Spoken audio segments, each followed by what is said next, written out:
Welcome everyone. Class 10th, Chapter 2, Acids, Bases and Salts. In this video, we are going to discuss about chemical properties of acid. This is part 2 of this chapter.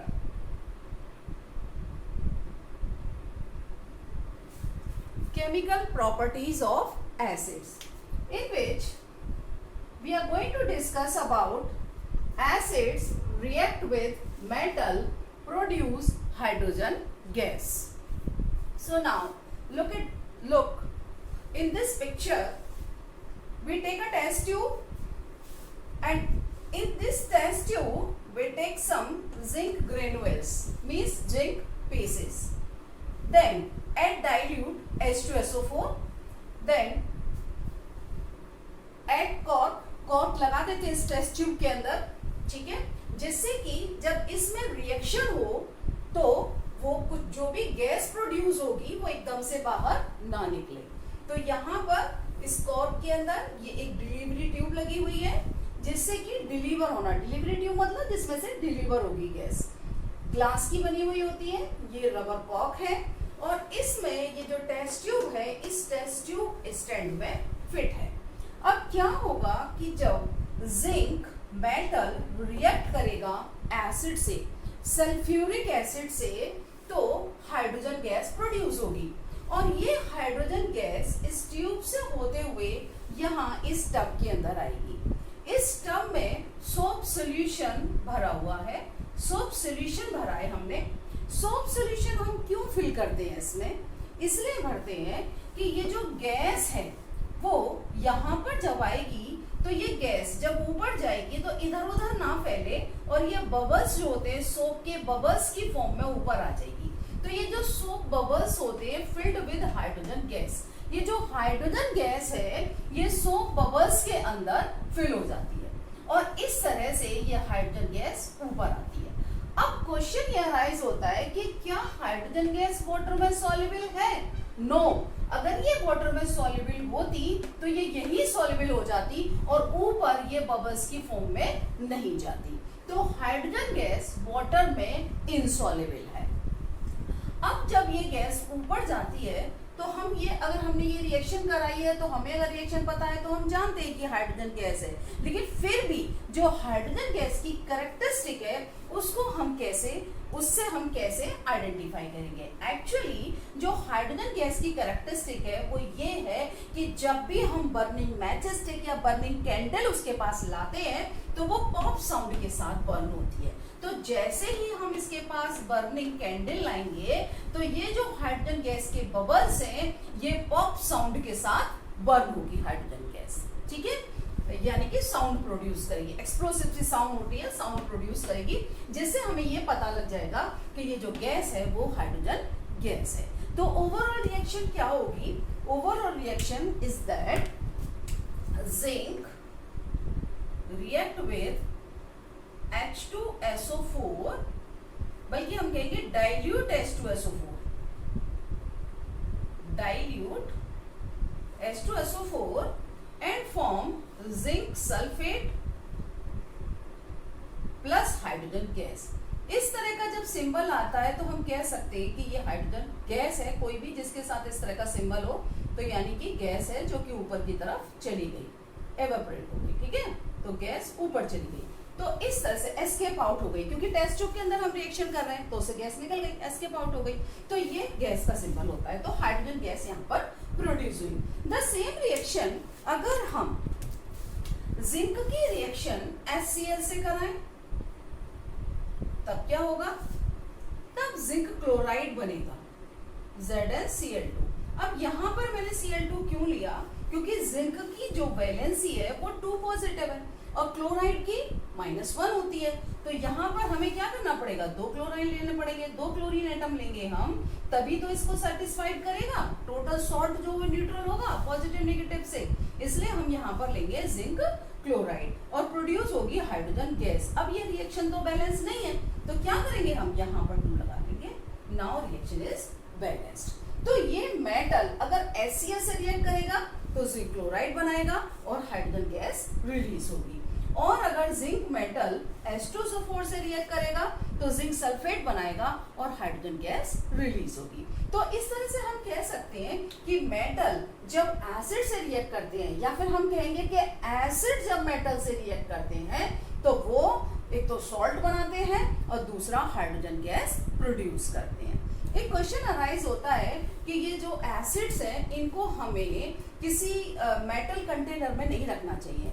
जो food items है जिनमें acid होता है, जैसे कि food items में हम ले सकते हैं कि सबको जो सॉर सब्सटेंसेस है, कर्ड है, तो हमें एक तो कर्ड और sour food stuff do not contain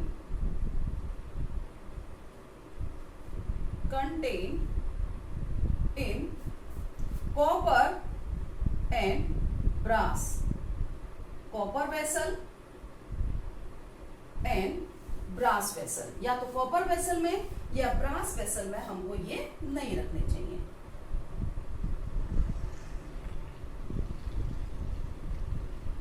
क्यों नहीं रखने चाहिए?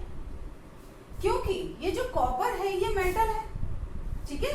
तो ये जो कॉपर मेटल है या किसी और मेटल में, ब्रास तो फिर भी अलॉय है, या हम किसी और मेटल के कंटेनर में, सपोज आयरन है, तो उसमें हमें ऐसे फूड स्टफ को नहीं रखना चाहिए जिनमें एसिड प्रोड्यूस होता हो। अब ये फूड स्टफ इस तरह के कौन से हैं? वो फूड स्टफ है जैसे कि हम कह सकते हैं such as vinegar,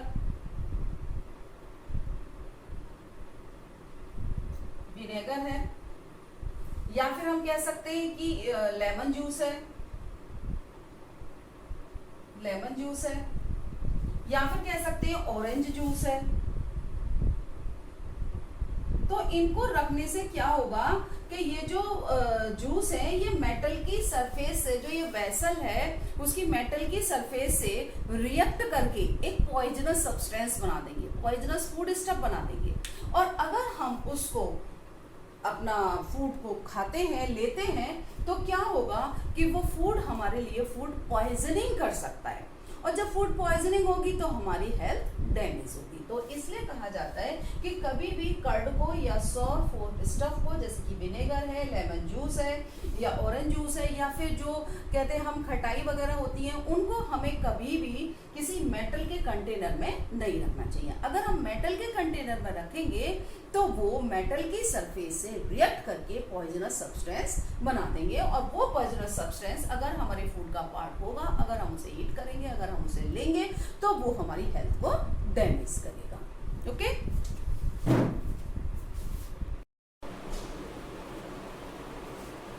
acids react with metal carbonates and metal hydrogen carbonate to form carbon dioxide gas.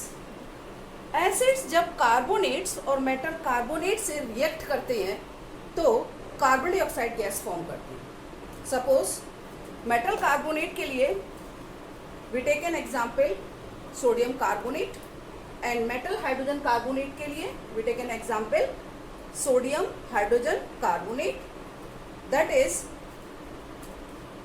sodium bicarbonate, and acid we take HCl. When HCl react with sodium carbonate, it form NaCl,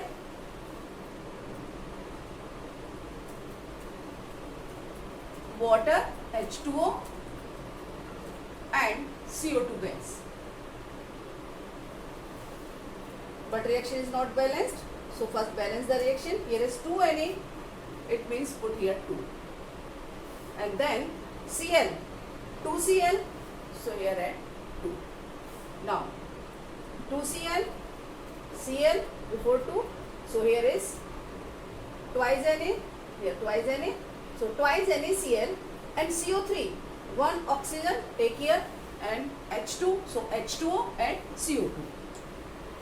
So when acid react with metal carbonate, it is sodium carbonate, metal carbonate, because sodium is metal, so it's carbonate, sodium carbonate, form carbon dioxide gas, salt and water. How can we know it is carbon dioxide gas? We already studied. Carbon dioxide gas characteristic: when this gas pass into lime water turns milky due to formation of insoluble calcium carbonate. So now when we react HCl with sodium hydrogen carbonate, or we can say sodium bicarbonate, NaHCO3, it forms NaCl, 1H here, H2O plus CO2. In case of metal bicarbonate or sodium hydrogen carbonate, we take only one molecule of HCl because one H from here, so H or H, H2O and NaCl and CO2. Okay. Carbon dioxide की characteristic होती है, actually हम suppose ऐसे देख लेते हैं कि ये हमने एक टेस्ट ट्यूब ली और टेस्ट ट्यूब के अंदर हमने ये टेस्ट ट्यूब ली है। इस टेस्ट ट्यूब में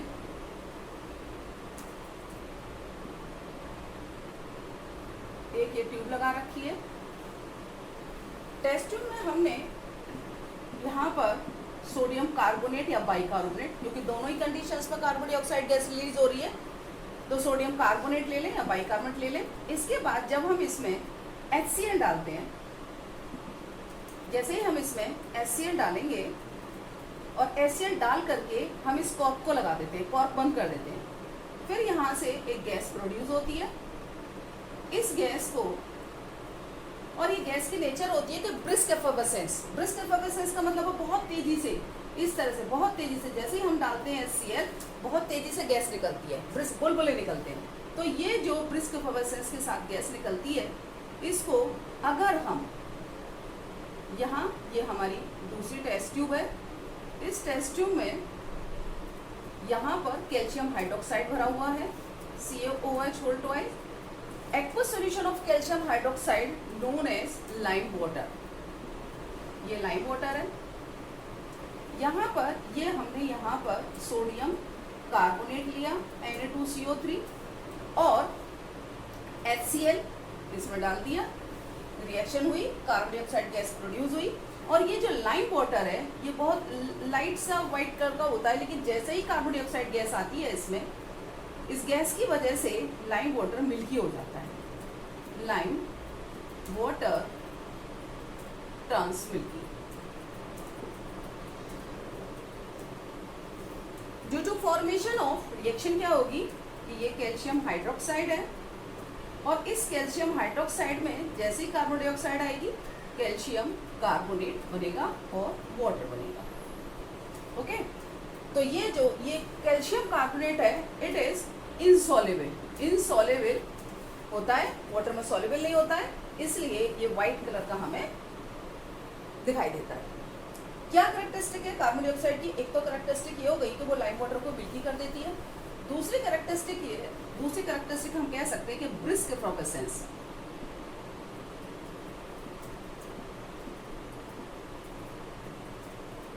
ब्रिस्क एफर्वेसेंस के साथ गैस निकलती है, ब्रिस्क एफर्वेसेंस ऑफ CO2 गैस, इससे हमें पता लग जाता है। और अगर हम ऐसा करें कि इसमें लाइम वाटर में ज़्यादा देर तक कार्बन डाइऑक्साइड पास कर दें, तब क्या होगा?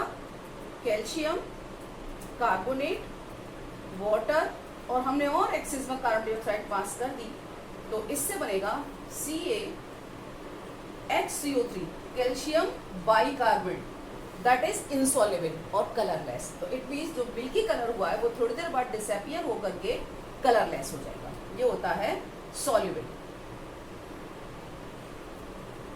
सॉल्युबल कैल्शियम बाइकार्बोनेट, ये इनसॉल्युबल होता है जो कि कैल्शियम कार्बोनेट होता है। ओके, तो इस तरह से हम जज कर सकते हैं जो गिवन गैस है वो कार्बन डाइऑक्साइड है।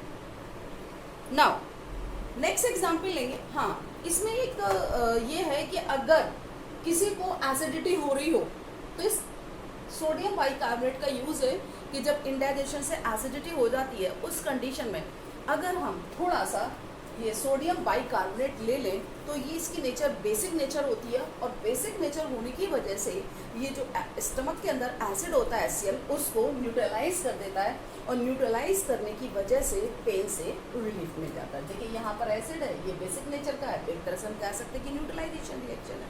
ओके, सो न्यूट्रलाइजेशन रिएक्शन में क्या होता है, न्यूट्रलाइजेशन रिएक्शन में सॉल्ट बनता है, वाटर बनता है, कार्बन डाइऑक्साइड वो एस्केप आउट हो जाएगी, वो निकल गई। तो इस तरह से ये जो सिंबल होता है ये होता है गैस का। तो कोई भी गैस जो एस्केप आउट हो जाती है टेस्ट ट्यूब से। तो अगर हमने एग्जाम्पल लिया किसका, HCl के साथ सोडियम कार्बोनेट, सोडियम कार्बोनेट और sodium bicarbonate. Now we take an example acid H2SO4 and acid H2SO4 and sodium carbonate and bicarbonate. First example हमने ले लिया, right? A second example 2 हम लेंगे H2SO4 plus sodium carbonate Na2CO3, क्या बनेगा, sodium sulphate Na2SO4, ये भी तो एक सॉल्ट है। सॉल्ट का मतलब है जहाँ पॉजिटिव और नेगेटिव आयन हो, ये पॉजिटिव और ये नेगेटिव है, सॉल्ट बन गया। अब बचा क्या हमारे पास, H2O एंड CO2, तो यानी कि CO2 गैस रिलीज हुई। चाहे मेटल कार्बोनेट HCl से रिएक्ट करें या फिर H2SO4 से रिएक्ट करें। Another reaction H2SO4 plus sodium bicarbonate. Now it is form अगर हम इसमें 2 मॉलिक्यूल लेंगे इसके, क्योंकि हमें वैलेंसी सेटिस्फाइड रखनी है, Na2 होना चाहिए क्योंकि सल्फेट की वैलेंसी नेगेटिव 2 होती है। तो Na2 करने के लिए हमने यहाँ 2 लगा लिया और हम यहाँ कर लेंगे Na2SO4। अब हमारे पास क्या बचा, एक तो हमारे पास ये H2 है और ये 2 लगा हुआ है, तो H2 ये हो गया, तो इसका मतलब 4 है H के, तो ट्वाइस H2 हो गया। ऑक्सीजन का यहाँ पर देखिए 2 लगा हुआ है, तो ऑक्सीजन के कितने हो गए, 6 हो गए, तो हमने 2 ऑक्सीजन के यहाँ ले लिए। और फिर हम देखेंगे यहाँ पे कार्बन के भी 2 हो गए, तो हम यहाँ पे निकाल देंगे ट्वाइस CO2, तो 4 ऑक्सीजन के हो गए। Now reaction is balanced. तो चाहे तो हम H2SO4 से कराएं रिएक्शन, चाहे हम HCl से कराएं रिएक्शन, कार्बोनेट और बाइकार्बोनेट की, all will release carbon dioxide gas. Okay, अब एक और भी एसिड का हम एग्जाम्पल ले सकते हैं, जैसे एसिटिक एसिड। एसिटिक एसिड वैसे तो वीक एसिड होता है बट रिएक्शन तो करता है ना, तो हम यहाँ लेंगे example 3rd, that is weak acid, acetic acid, but ये रिएक्ट करेगा, पूरी तरह से आयोनाइज नहीं होता है वाटर में बट रिएक्शन तो करता है। Na2CO3, इससे क्या बनेगा, इससे बनेगा सोडियम एसीटेट, ये है, ये भी सॉल्ट है, ये पॉजिटिव और ये नेगेटिव, सोडियम एसीटेट। यहाँ हम 2 मॉलिक्यूल लेंगे क्योंकि हमारे 2 Na और यहाँ पर हम 2 लगा देंगे, तो 2 Na आ गए, बैलेंस हो गया। अब बचा यहाँ से H2 और O यहाँ से लेंगे, तो H2O प्लस बचा CO2, it means carbon dioxide gas release हो गई। सेम मेटल बाइकार्बोनेट ले लेते हैं, sodium hydrogen carbonate NaHCO3, then CH3 CONA plus H here, H2O, then CO2. Okay, and CO2 gas release. तो चाहे तो हम एसिटिक एसिड लें, चाहे हम HCl लें, चाहे हम H2SO4 लें, in every condition carbon dioxide gas release. तो यहाँ पर हमने सेम कार्बोनेट और सेम मेटल कार्बोनेट और बाइकार्बोनेट लिए थे।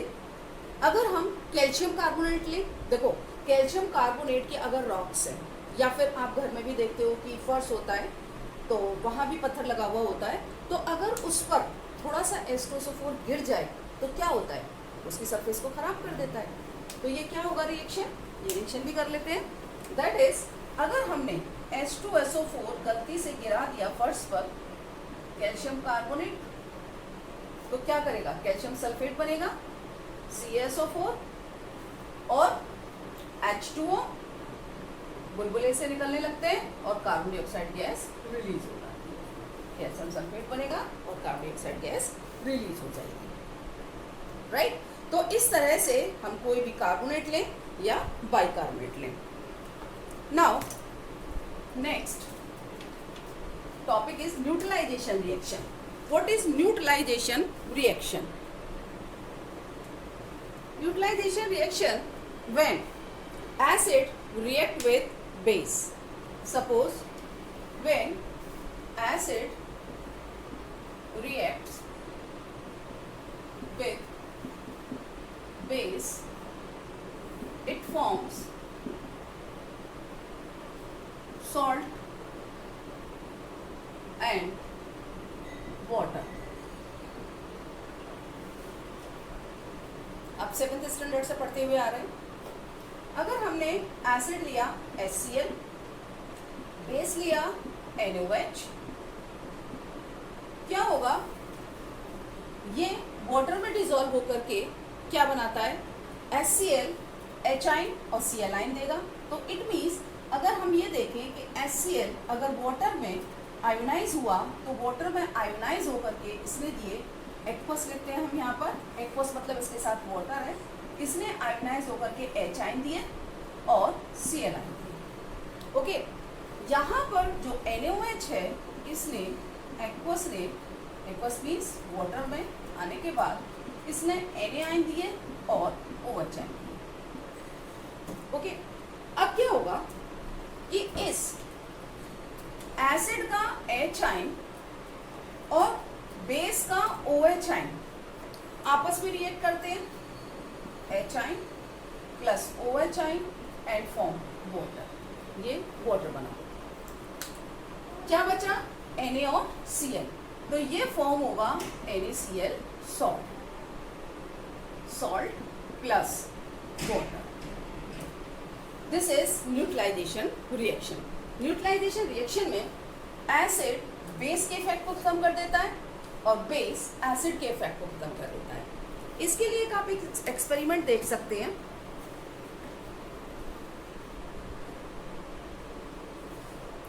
हमने एक कोनिकल फ्लास्क लिया। इस कोनिकल फ्लास्क में यहाँ पर हमने इसमें NaOH फिल कर दिया, NaOH भर दिया थोड़ा सा। इसके बाद हमने इसमें ड्रॉप वाइज हमने क्या गिराया? फिनोफ्थलीन। हमने इसमें फिनोफ्थलीन डाली drop wise.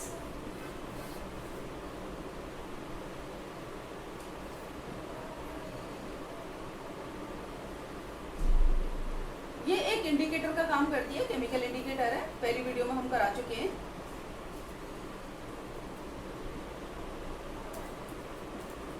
Phenolphthalein.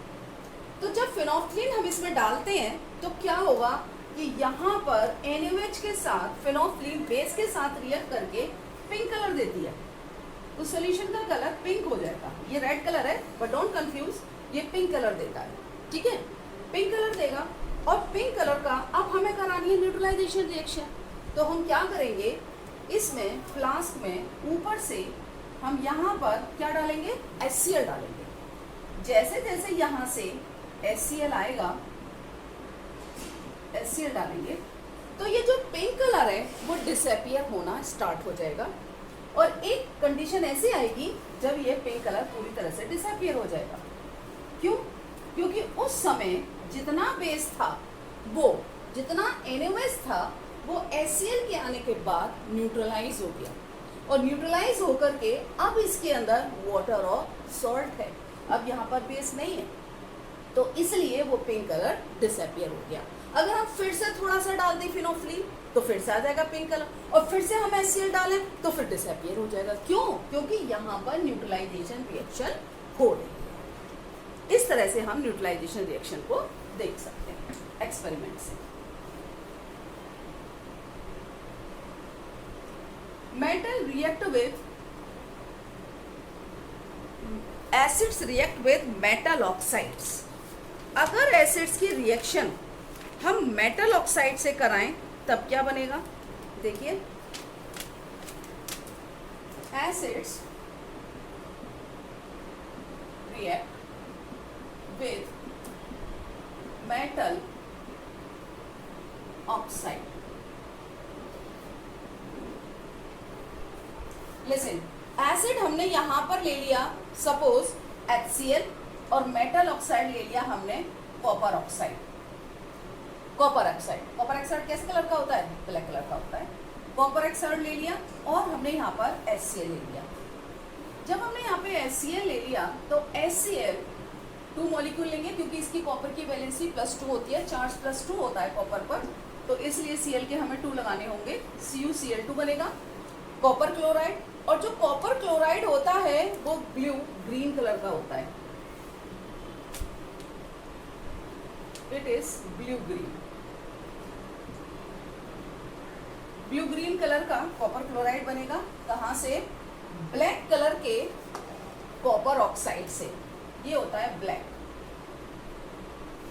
Black colour के कॉपर ऑक्साइड से ब्लू ग्रीन कलर का कॉपर क्लोराइड बनेगा और H2 वाटर बनेगा.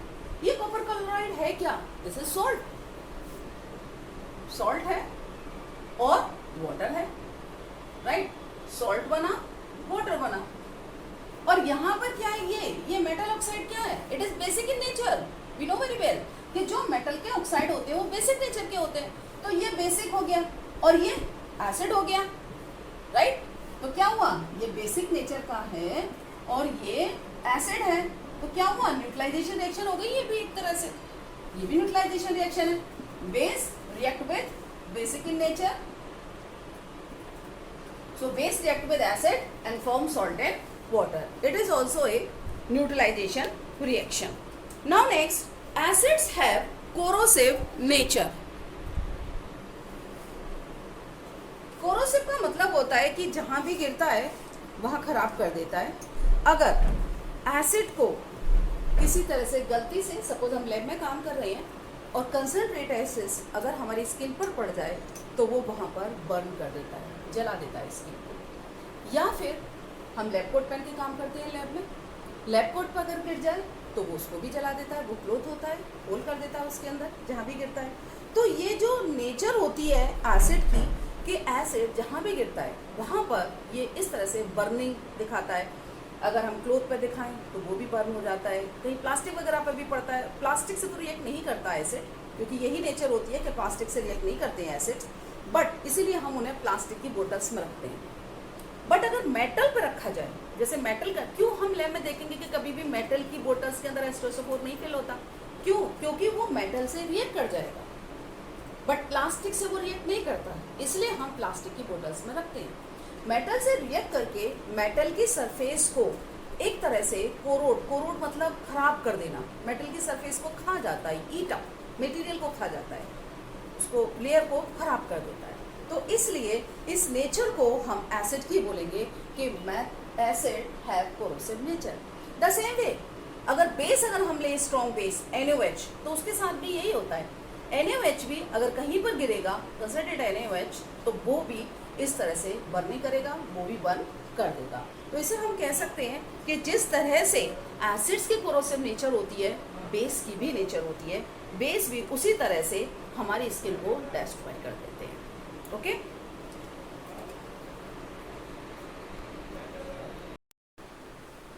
Acid is a substance when dissolved in water it ionizes hydrogen ion and respective ions.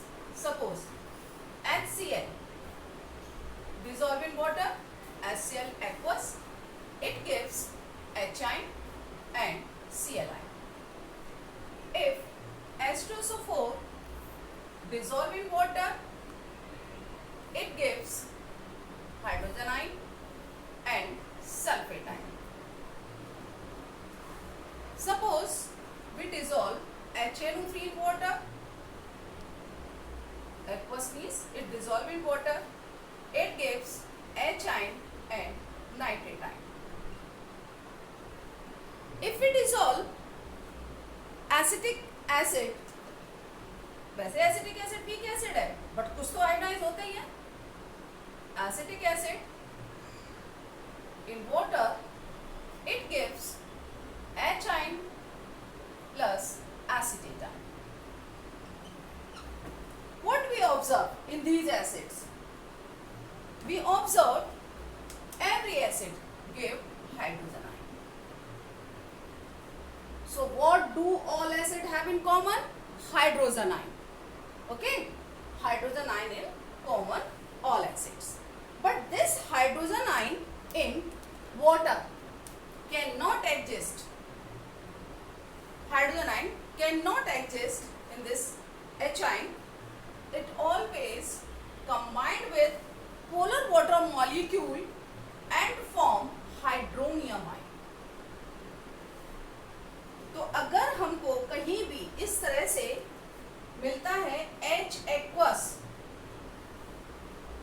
H aqueous हो, इसका मतलब H ion aqueous, इसका मतलब ये कि H आयन वाटर के अंदर है, और hydronium ion both are same, दोनों ही सेम हैं, चाहे तो H आयन हो या फिर हाइड्रोनियम आयन हो, बोथ आर सेम।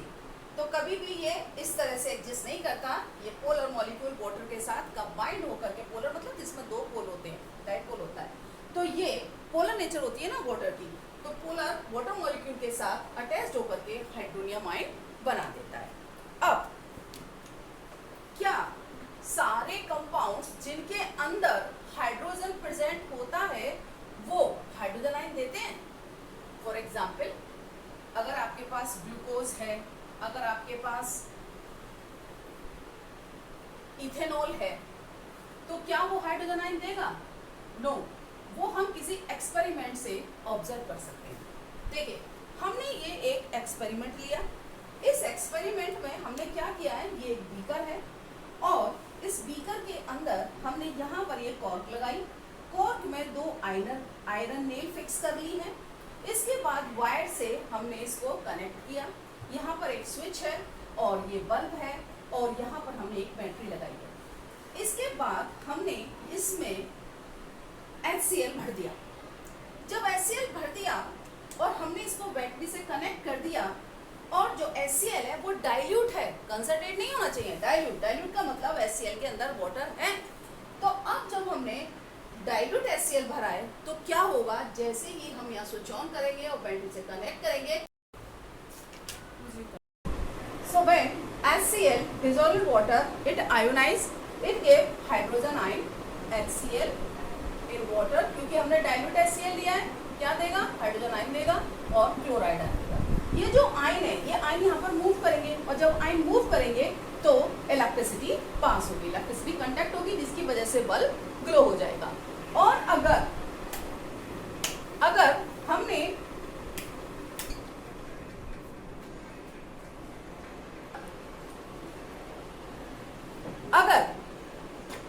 यहाँ पर कोई भी एसिड अगर आयोनाइज नहीं होगा, आयन नहीं देगा, तो इसका मतलब इलेक्ट्रिसिटी कंडक्ट नहीं होगी।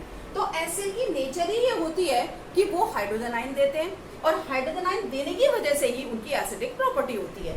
तो इस तरह से हमने HCl फिल किया, H2SO4 फिल करेंगे तब भी सेम होगा, हाइड्रोजन आयन देगा, इलेक्ट्रिसिटी कंडक्ट होगी और बल्ब ग्लो होगा। अब अगर हम कोई दूसरा सब्सटेंस लेते हैं कि जिसके अंदर हाइड्रोजन तो हो, जैसे हमने लिया सपोज ग्लूकोज, तो क्या ग्लूकोज हम यहाँ पर HCl की बजाय, पूरा सेटअप वही है, हमने यहाँ पर ग्लूकोज ले लिया। ग्लूकोज का फॉर्मूला क्या होता है? C6H12O6 एक्वस, इट मीन्स हमने इसको वाटर में डिसॉल्व किया। तो क्या ग्लूकोज हाइड्रोजन आयन देगा? क्या ये बल्ब ग्लो होगा? नहीं, क्योंकि ग्लूकोज वाटर में डिसॉल्व होकर के हाइड्रोजन आयन नहीं देता, हाइड्रोजन आयन नॉट गिव,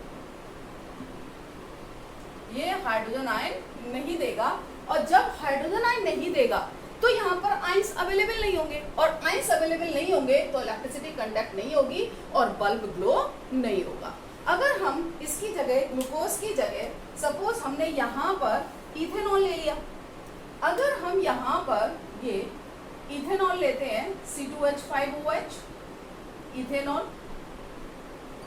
तो क्या, क्योंकि इथेनॉल के अंदर भी तो हाइड्रोजन प्रेजेंट है, देखिए जैसे यहाँ ग्लूकोज के अंदर हाइड्रोजन था, ऐसे ही इथेनॉल के अंदर भी हाइड्रोजन है, राइट। तो क्या एक्वस जब हम इसे वाटर में डिसॉल्व करेंगे तो क्या ये हाइड्रोजन आयन देगा? हाइड्रोजन आयन नॉट गिव्स, ये हाइड्रोजन आयन नहीं देगा। और जब हाइड्रोजन आयन नहीं देगा तो यहाँ पे इलेक्ट्रिसिटी पास नहीं होगी और बल्ब ग्लो नहीं होगा। तो जिन सारे कंपाउंड्स के अंदर जिनके अंदर हाइड्रोजन है तो जरूरी नहीं है कि वो हाइड्रोजन आयन दें और उनका एसिडिक बिहेवियर शो हो, तो उनका एसिडिक बिहेवियर शो नहीं होगा अगर वो हाइड्रोजन आयन नहीं देंगे। तो किसी भी एसिड के लिए अगर वो हाइड्रोजन आयन देता है तभी उसकी एसिडिक प्रॉपर्टी शो होती है, अगर वो हाइड्रोजन आयन नहीं देगा तो एसिडिक प्रॉपर्टी शो नहीं होगी। एसिड नहीं कि जो भी सब्सटेंस है अगर उसके अंदर हाइड्रोजन तो प्रेजेंट है लेकिन वाटर में डिसॉल्व होने के बाद वो हाइड्रोजन आयन नहीं देगा तो उसका एसिडिक कैरेक्टर शो नहीं होगा। और अगर सब्सटेंस जैसे देखो आप ग्लूकोज दे रहे हो, यहाँ पे इथेनॉल ले रहे हो और इनके अंदर हाइड्रोजन तो है बट ये हाइड्रोजन आयन दे नहीं दे, तो इनके अंदर एसिडिक प्रॉपर्टी नहीं है। तो हम एक कोटेशन बोल सकते हैं कि जितने भी कंपाउंड हैं सारे के सारे कंपाउंड जिनके अंदर हाइड्रोजन प्रेजेंट है तो जरूरी नहीं है कि वो एसिड की तरह बिहेव करें, राइट। आपने देखा होगा कि पढ़ा होगा कि आपको ये सुनने में आता है कि डिस्टिल्ड वाटर इलेक्ट्रिसिटी कंडक्ट नहीं करता बट रेन वाटर कंडक्ट करता है। क्यों? क्योंकि डिस्टिल्ड वाटर को हम कैसे तैयार करते हैं? डिस्टिल्ड वाटर को हम तैयार करते हैं वाटर को एवापोरेट करके, तो उसके अंदर जो भी आयंस होते हैं वो तो नीचे रह जाते हैं, वाटर एवापोरेट होकर वेपर्स को कलेक्ट करके डिस्टिल्ड वाटर बनाते हैं। तो डिस्टिल्ड वाटर के अंदर क्योंकि आयंस नहीं होते इसलिए डिस्टिल्ड वाटर इलेक्ट्रिसिटी कंडक्ट नहीं करता। अब अगर हम ये कहें कि रेन वाटर इलेक्ट्रिसिटी कंडक्ट करता है, रेन वाटर क्यों कंडक्ट करता है? कि जो रेन होती है, रेन जब आती है तो उसमें एटमॉस्फेयर की कार्बन डाइऑक्साइड गैस, देखिए एटमॉस्फेयर की कार्बन डाइऑक्साइड गैस जब रेन वाटर से मिलती है तो क्या बना देती है? कार्बोनिक एसिड बना देती है, ठीक है। इसी तरह से यहाँ पर अगर नाइट्रोजन के ऑक्साइड है वाटर से रिएक्ट करते हैं तो वो क्या बना देते हैं? कुछ अमाउंट में, तो ये बन जाता है HNO3, ये बैलेंस कर लेते हैं। इसके बाद में अगर यहाँ पर सल्फर डाइऑक्साइड है तो वो वाटर से रिएक्ट करके बना देती है सल्फ्यूरस एसिड H2SO3। तो इस तरह से ये जो एसिड्स हैं ये सब के सब HNO3, H2SO4 यानी नाइट्रोजन के ऑक्साइड या सल्फर के oxide, sulphur dioxide, nitrogen dioxide या फिर कार्बन डाइऑक्साइड मिल करके यहाँ पर क्या होगा? आयंस होते हैं, इसके अंदर एसिड होता है, एसिड्स के आयंस ऑफ एसिड्स, एसिड्स क्योंकि एसिड हमने बोला एसिड हो सकता है कार्बोनिक एसिड, HNO3 हो सकता है नाइट्रिक एसिड जो बना भी इससे, और H2SO3 हो सकता है सल्फ्यूरस, अगर SO4 होगा तो सल्फ्यूरिक होगा। तो ये एसिड हो सकते हैं रेन वाटर के अंदर, और जब ये एसिड है तो एसिड के आयन है तो ये इलेक्ट्रिसिटी कंडक्ट करेगा, कंडक्ट इलेक्ट्रिसिटी, तो ये इलेक्ट्रिसिटी को कंडक्ट करते हैं। क्यों? क्योंकि इनके अंदर आयंस होते हैं, तो आयन नहीं होंगे तो इलेक्ट्रिसिटी कंडक्ट नहीं होगी और आयंस हैं तो इलेक्ट्रिसिटी कंडक्ट होगी ना। हमने ये कहा कि आयंस एसिड्स जितने हैं वो एसिड्स अगर हाइड्रोजन आयन देते हैं तो उनकी एसिडिक प्रॉपर्टी शो होती है। सपोज हम एक अलग से एग्जांपल लेंगे कि acid do not show acidic behaviour in absence of water. अगर एसिड वाटर में डिसॉल्व होगा तभी तो वो हाइड्रोजन आयन देगा, अगर वो वाटर में डिसॉल्व नहीं होगा तो वो हाइड्रोजन आयन कैसे देगा? हाइड्रोजन आयन नहीं देगा। तो अगर सपोज हमने एक टेस्ट ट्यूब ली और उस टेस्ट ट्यूब के अंदर हमने NaCl लिया, ये हमने एक टेस्ट ट्यूब लिया और टेस्ट ट्यूब में हमने यहाँ पर NaCl सॉल्ट भर लिया, सॉल्ट भर लिया है, दैट इज NaCl, ठीक है। और इस टेस्ट ट्यूब के अंदर हमने क्या किया? कंसंट्रेट H2SO4 डाल दिया, कंसंट्रेट H2SO4 या कंसंट्रेट HCl, कंसंट्रेट HCl डाल दिया, ठीक है। जब कंसंट्रेट HCl डाला तो क्या होगा? या फिर कंसंट्रेट H2SO4 भी ले सकते हैं, एक ही बात है, कंसंट्रेट H2SO4 लें या कंसंट्रेट HCl ले, तो क्या होगा?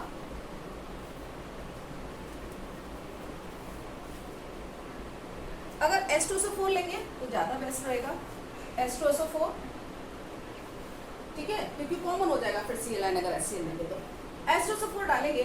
तो कंसंट्रेट H2SO4 डालेंगे तो क्या होगा, रिएक्शन क्या होगी कि ये NaCl है, ये आयोनाइज होगा और H2SO4 आयोनाइज होगा। जब NaCl आयोनाइज होगा तो NaCl आयोनाइज होकर के Na देगा और H2SO4 आयोनाइज होकर के क्या देगा, सल्फेट आयन देगा। ये हमने ले लिया इस तरह से। तो ये बनाएगा Na2SO4 जो कि टेस्ट ट्यूब में ही रह जाएगा और बनेगी HCl गैस। यहां से जब हमने कंसंट्रेट H2SO4 डाला तो यहां से HCl गैस बनी। ये HCl गैस है और हमने इस HCl गैस को इस ट्यूब से यहां हम ले लें। जब ये HCl गैस यहाँ आती है तो ये HCl गैस ड्राई है, क्यों, क्योंकि हमने कंसंट्रेट H2SO4 लिया है। हमने यहाँ पर H2SO4 डाइल्यूट नहीं लिया है, यहाँ पर कहीं भी वाटर नहीं है, सॉलिड NaCl है और कंसंट्रेट H2SO4 है। तो यहाँ पर गैस निकली और गैस निकली वो ड्राई गैस है। अब हम इसके पास में एक ब्लू कलर का लिटमस पेपर लाते हैं। ये ब्लू लिटमस पेपर,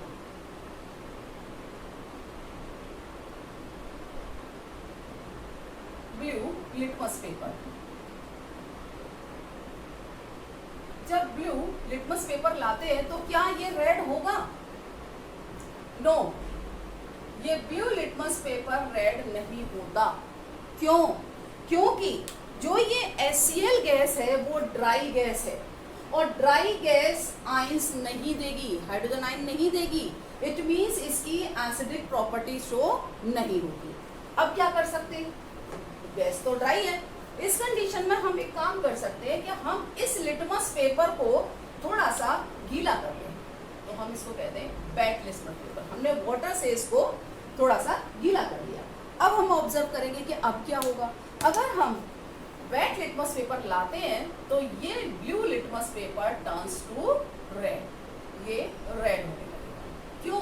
क्योंकि जो ये वाटर है इस लिटमस पेपर के ऊपर, तो इस वाटर को पाकर के ये जो HCl गैस है वाटर की प्रेजेंस में H आयन देगी, हाइड्रोजन आयन देगी और हाइड्रोजन आयन देने की वजह से इसकी एसिडिक प्रॉपर्टी शो होगी और ये ब्लू लिटमस पेपर को रेड कर देगी। तो ये ध्यान रखेंगे कि अगर ड्राई लिटमस पेपर है और ड्राई HCl गैस है तो वो ब्लू लिटमस पेपर को रेड में कन्वर्ट नहीं करेगी। अगर वेट लिटमस पेपर है तो dry HCl gas wet litmus paper पर जाकर के वाटर के कांटेक्ट में जाकर के वो H आयन देगी जिससे उसकी एसिडिक प्रॉपर्टी शो होगी। Now uses of acids, uses of acid. Generally हम यूजेस किसकी बात करेंगे, uses of acid, mineral acid की बात करेंगे। मिनरल एसिड्स, क्योंकि नेचुरल एसिड्स तो हम जानते हैं, जैसे लेमन है वो खाने में फूड में यूज करते हैं, विनेगर है। तो हम बात करेंगे मिनरल एसिड्स की। तो mineral acid you know very well कि H2SO4 तो लेबोरेटरी में यूज होता है और H2SO4 कहाँ यूज होता है, H2SO4 बैटरी में यूज होता है, इन्वर्टर बैटरी में यूज होता है H2SO4, लेबोरेटरी में यूज होता है H2SO4, बहुत सारे कंपाउंड्स में यूज होता है इंडस्ट्रीज में। सेकेंड HNO3 की बात करेंगे तो HNO3 जो है वो फर्टिलाइजर्स की तरह यूज होता है, जैसे सुपर फॉस्फेट, यूरिया, इस सब में बनाने में, फर्टिलाइजर्स बनाने में काम आता है HNO3। थर्ड अगर हम बात करेंगे मिनरल एसिड, और कौन सा बचा हमारा HCl। और HCl क्या काम कर रहा है, HCl करता है कि जो ऑक्साइड लेयर फॉर्म हो जाती है मेटल के ऊपर, उस ऑक्साइड लेयर को हटाने के काम आता है। या फिर बॉयलर्स, जो बड़े बड़े बॉयलर्स होते हैं जिनमें वाटर बॉयल होता है, उनके अंदर इसके एक लेयर सी डिपॉजिट हो जाती है। आपने भी देखा होगा अगर आप वाटर को गर्म करते हैं तो वाटर का, अगर सपोज आप किसी कंटेनर में डेली वाटर बॉईल करेंगे तो उस कंटेनर के अंदर आप ऑब्जर्व करेंगे कि वाइट वाइट सा डिपॉजिट हो जाता है। तो इसे स्केल बोलते हैं। इसको हटाने के लिए हम HCl का यूज करते हैं। HCl अगर वहां पर कर दें तो वो HCl से साफ हो जाता है। तो ये हो गए मिनरल एसिड के यूजेस।